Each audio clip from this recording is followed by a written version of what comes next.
So hello, what's up mga ka-J-Vlog? Welcome ulit sa panibagong video. At sa video na to, magfa-first impressions review tayo sa bagong labas ngayon at parang silent release din, which is the Oppo A6X. So tara, check natin.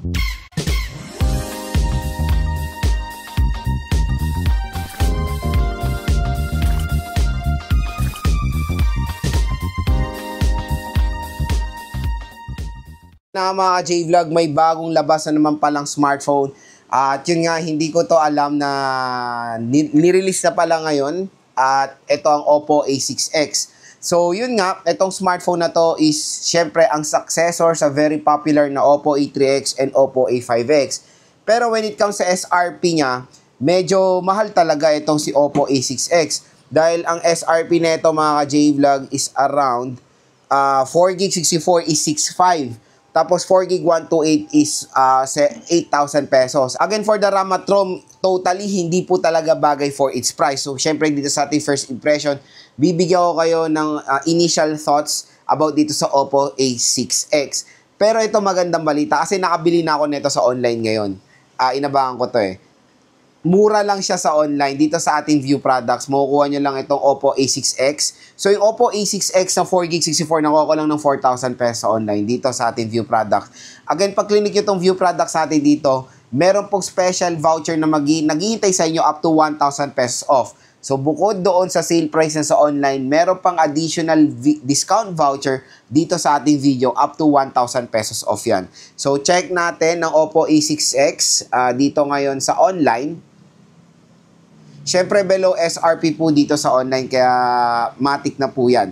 So, yun nga, below SRP siya. For the price na 6.5, din 4GB 64, dito po sa online is 5,000 pesos. Ayan o. Ayan, 5,000 pesos. Pero ito magandang balita. Pag in-apply nyo yung voucher natin, 4,000 plus nyo lang makukuha itong Oppo A6X. At yung 128GB niya is pwede nyo makuha ng 5,000 plus. So, dito sa ating video, tutulungan ko kayo mag-decide kung ito na ba ang perfect smartphone na pwede sa inyo ngayong 2025. Again, itong video na to is just a first impressions review. Nagbibigay po ako ng mga first impressions sa bagong labas sa smartphone, yung kanilang price specs and availability. At syempre, since wala pa naman unit natin, gusto ko nagawa agad ng video first impression based sa kanyang specifications para maka-order na rin kayo ng mas mura dahil nga dito sa ating video may voucher po na naghihintay sa inyo up to 1,000 pesos off. So pag-usapan muna natin dito mga ka-J-Vlog yung kanyang specification. So sa screen si Oppo A6X ay merong 6.75 inches HD Plus 720p resolution with IPS LCD display. Mas upgraded ang kanyang nits of brightness dahil pwede siyang umabot ng 1100 nits of brightness and of course naka-punch hole display itong smartphone na to. Upgraded yung kanyang refresh rate din from 90Hz to 120Hz screen refresh rate.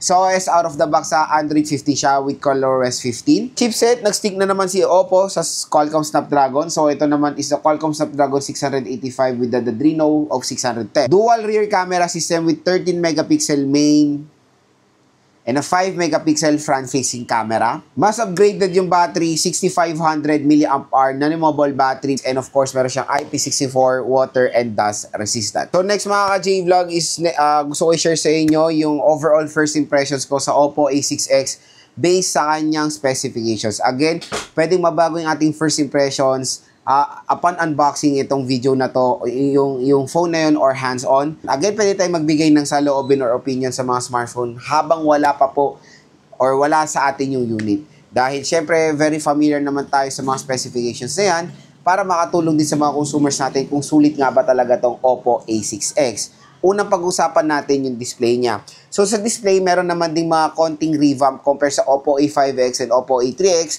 Meron tayong mas mataas sa nits of brightness, 1100 nits of brightness, and syempre 120Hz screen refresh rate na itong si Oppo A6X. So asahan nyo na mas brighter siya sa Oppo A3X na sobrang taas na ng brightness nun, and sa Oppo A5X. So, yun yung top priority talaga ng Oppo when it comes sa mga smartphones sila sa budget tiers is yung kanilang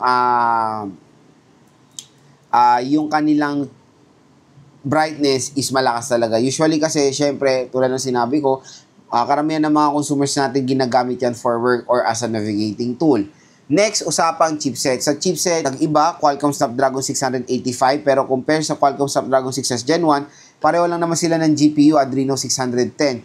So, let's hope na mas better ang performance ng 685 kasi na-try ko naman ng 685 sa mga several na mga Poco smartphones, and so far, mas better naman yung performance ng 685 compare sa Qualcomm Snapdragon 6S Gen 1. So, yun nga, titingnan natin yan kung sa 685 na naka-embedded dito ngayon sa Oppo brand, kung mame-maintain niya yung performance na experience ko sa mga Poco smartphone na mas better. Okay? So again, abangan nyo na lang yan sa ating full review mga ka-J-Vlog or sa ating game test din. Kasi marami na nga nagreklamo sa chipset ng Oppo A3X at ang Oppo A5X na medyo sluggish siya, or when it comes sa opening of apps, may delay talaga. Yes, based on my experience. Kaya magagamit lang or marerecommend ko lang talaga Oppo A3X for ano lang yan for casual things. Kasi even ML, nagfe-frame drop po tayo dyan or hindi smooth ang ating experience. So hopefully, sa Oppo A6X ay mas better na po yan. Next, yung RAM at ROM. To be honest, for the RAM at ROM, hindi po bagay for its SRP. Sobrang layo. Diba? Pero yun nga, mas mura siya sa online mga ka-J-Vlog. 64GB for a price tag na 4,000 pesos. I think, hindi na rin perfect fit. Kasi usually, 128 na talaga ang mas better for that kind of price tag. 64GB, 3,000 pesos, acceptable pa yan. So, yun lang naman. When it comes sa RAM at ROM niya, to be honest, makukulangan talaga kayo sa 64GB niya. Dapat talaga 128 na. Pero yun, kung desire nyo talagang Oppo A3X sa 64GB niya, few games lang talaga ang mada-download nyo dito sa smartphone na to pag sa 64GB. Pero no worries, expandable naman kanyang storage via micro SD card. So, pwede nyo yung ilagay dyan sa micro SD card is of course yung mga photos, videos, yun lang yung mga malalagay nyo dyan. Again, mga ka-J-Vlog. Kumbaga, when it comes sa games, 128 talaga ang pinaka least minimum na pwede natin dapat makuha. Next, yung battery. Battery is isang upgraded din dito. 6500 mAh na removable battery. Yes, specs-wise, makunat yan. To be honest. And maganda na na-maintain nila yung 45 watt fast charging rate dito sa Oppo A6X. So, yung 6,500 na matic, mabilis lang naman po full charge. Biruin mo yun, napakakunat na nga ng battery niya, tapos yung charging rate niya, napakatulin. So, ang maganda rin dito sa, parang itong Oppo A6X, to be honest, nakadesign to for mga motor taxi riders natin Kasi meron ako nakita dito sa online or sa post ng Oppo, na meron siyang outdoor mode 2.0 plus glove touch. So, meaning yan, outdoor mode, brightness the screen, while glove touch keeps your display responsive kahit na meron kayong gloves. So, yun, talagang parang nakadesign itong Oppo A6X sa mga ganyang senaryo na as a navigating tool sa mga motor taxi riders natin or sa mga riders natin, di ba? Pero again, mga J-Vlog, when it comes sa performance, titignan pa rin natin yan sa ating full review.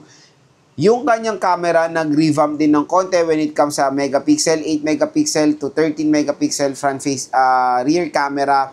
So, let's hope na maganda yung ma-offer ng Oppo A6X kasi sa Oppo A5X, Oppo A5i, and Oppo A3X, magandang performance sila sa 8 megapixel lang na rear camera. Siyempre, ang maganda pa sa Oppo A6X is meron nga siyang water protection. So, meron siyang water IP64 water and dust resistant. So, perfect na perfect talaga siya for that kind of scenario sa mga outdoor activities. Yan nga, kunyari, nagna-navigate kayo, umuulan, at least hindi nyo natatakpan ng plastic kasi meron pong protection yan sa tubig. So mga J-Vlog, so far yung first impressions ko dito sa Oppo A6X, at kung interested kayo dito sa smartphone na to, again, sobrang mura niya na lang sa online.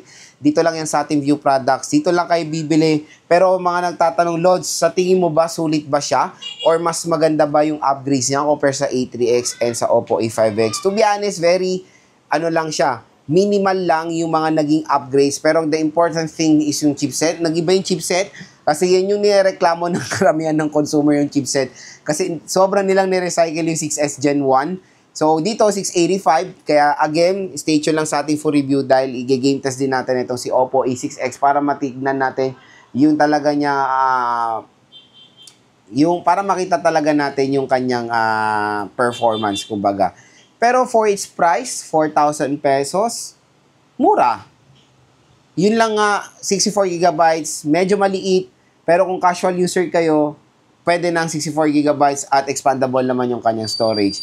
So, kung interested kayo dito sa marami ring specs na maganda sa A6X, tulad na lang ng battery, fast charging rate, needs of brightness napakataas, and of course 120Hz screen refresh rate, at syempre camera for performance. Kaya kung interested kayo dito sa Oppo A6X, dito lang kayo bibili sa ating View Products. Mura at bagsak presyo lang dyan itong device na to. At hopefully nakatulong ito sa inyo ngayong sale sa online. Grab nyo na yung chance na makuha ng sobrang mura ang Oppo A6X.